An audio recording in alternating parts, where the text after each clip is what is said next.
What's good, YouTube? This your man Spill Dog. Man, Terrence Crawford and Earl Spence, they both gonna have distinct advantages in certain ways over each other in the fight. I think it's gonna boil down to who can capitalize off of the other's advantages or disadvantages in the fight. And I mean, they both got things that they do better than the other fighter at times. I'll start off with Terrence Crawford. I would say Terrence Crawford, he does have a longer reach than Earl. Not much, but it's still longer. That could be, you know, in a split second uh, exchange. Sometime them 2 inches could be a difference. Crawford has a slight reach advantage. Crawford, in my opinion, will have a slight speed advantage. Now, I think Earl is going to be faster than they're expecting him to be, but I still think Crawford should be a little bit faster than Spence. Where it's from what it seems that way from the outside looking in. Crawford has better foot movement than Earl Spence. He real good with his feet. He move around the ring. I've always told anybody, in my opinion, he got the best feet in boxing between him and Keith Thurman. As far as their ability to move around the ring, but I would have to give Crawford a slight edge against even Keith with the movement. It's not that he moves so much; it's just how he does it when he do it. You know, those would be the main advantages I see for Crawford, and I would give him one more, and I would say his ability to set shots up.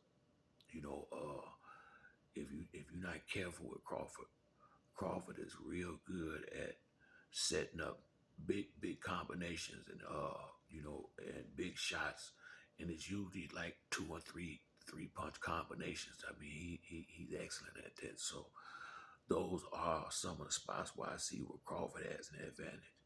Where Earl Spence, I think he gonna have one natural size advantage. I think Earl is way busier than Crawford. He got a much higher work rate than Terrence Crawford. They both have good jabs, but Earl usually uses his jab a lot more than Terrence Crawford does in the fight. Earl is good for coming in behind his jab and bringing them big shots and big body shots behind it. He has beaten a lot of good fighters with that, just with that recipe alone. I think I would say his size, I would say his jab, I would say Spencer's work rate. Uh, I would say just natural punching. I think Terrence, he been getting knockouts, but it seemed to me like Earl is the harder puncher. Just naturally harder puncher. I've seen Crawford hit guys with big shots, but if you notice when Crawford knocked guys out, a lot of times either he winding up a real long uppercut or a hook, or he catching a guy, like the guy kind of walking into his, he punching and the guy kind of walking into the punch. A lot of times it ain't about the power that Terrence got on the punch. Is the timing and the accuracy of the punches. And with Spence is more of a guy that's gonna get in your face, pressure you, and keep big shots on you and break you down type fighter. So for me, it seems like who can capitalize better off what they do better than the other fighter do. From where I'm sitting at, that pressure and that jab is a problem. That pressure and that jab is a problem, especially for a guy like Crawford who like to throw like 34 punches around. It ain't gonna matter if Earl throwing 60, 70 punches and you throwing 25, 30 punches and you land 10 and he land 15 to 20, guess who won the round? Or y'all can both land 10 punches, but if he done threw 70 and you threw 30, a lot of times the volume will override it. Another thing about pressure like that, a fighter that fights off some instincts, but a lot setting up his shots. That that can take away from some of that. When when you got not just the pressure is not just physical. It's also mental. You know it's hard to focus on setting up shots when you focuses on not getting hit by shots. And when a guy is constantly right there, like Spence usually is, I mean, he's right there. Watch the fight with Danny Garcia. When you step, he's stepping. I mean, he's smothering you, and he's touching you at the same time. That can get aggravating as hell as the fight go on. And another thing I would say about Spence, this is why I would say for me, the biggest advantage is in the ability to take big punches, especially up top.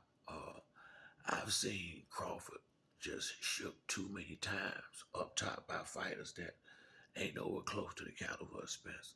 I seen him dropped by a fighter that I don't even think would be allowed to carry Spence bag in the gym. And so when I see stuff like that, uh, he gonna get touched by Spence a lot, and vice versa. I have way more confidence in Errol's ability to take a punch than I do Terrence Crawford. But regardless of all of what I just said, these are some of the reasons why I think it's going to be a fantastic fight, regardless to who wins. Once again, I said to the cows, come home. I got Spence all day, all night in this. But at the same time, Bud is at this 50-50. The fight is 50-50 now. I would say if Earl had been a little bit more active and had a tune up, maybe it wouldn't be 50-50. But because Earl is a bigger puncher, because Earl is a bigger guy, that this makes it 50-50 right here. And ain't nothing wrong with an even fight. Ain't nothing wrong with an even fight. I agree with Austin Trout. I think a lot of this got kicked off with Tank and Ryan Garcia, but he forgot to mention Devin Haney and Lomachenko as well. But now you got guys, dudes see all that love, see all them fans, see all that money is they ready to go get it on too. So I do agree with Austin Trout. I believe that helped this fight along, and I think Spence and Crawford will respect each other more after the fight. I think they respect each other now, but the real respect come after you really fight your opponent. I'm hearing all this stuff about sparring with Spence and Crawford, but I ain't never heard about Earl Spence and Crawford sparring before this time right here. So, and I don't care nothing about no sparring, no way. What matters is what's gonna happen when they get in the ring. If they sparred, it was probably 20. I mean, probably was so many years ago, it don't even matter. But the point to me is, I don't care what happened in a sparring match. Even if they did, I won't use that as an advantage for either fighter. I would say only thing gonna matter is what happened on July 29th when they get in there, and the best man gonna win the fight. I think the best man Earl, but they both got that chance. Once again, I think the fight happened more because of Earl Spence, but you got to respect Crawford for getting in there, putting that O on the line. We can say he doing it for money, but at the end of the day, shit, he already rich. He ain't got to do it. That's just my opinion. That don't make it true. What is true is he don't have to put this O on the line, and neither does Spence, and they both doing it. And for me, that's what matter more than anything else. So let's we should be getting media workouts and all that the next couple of weeks, and let's go and get ready for this big fight. Let the best man win, and that's it for me on this video. If you like the video, hit the like or subscribe. Till the next time, it's your boy Spill Dog. I'm out.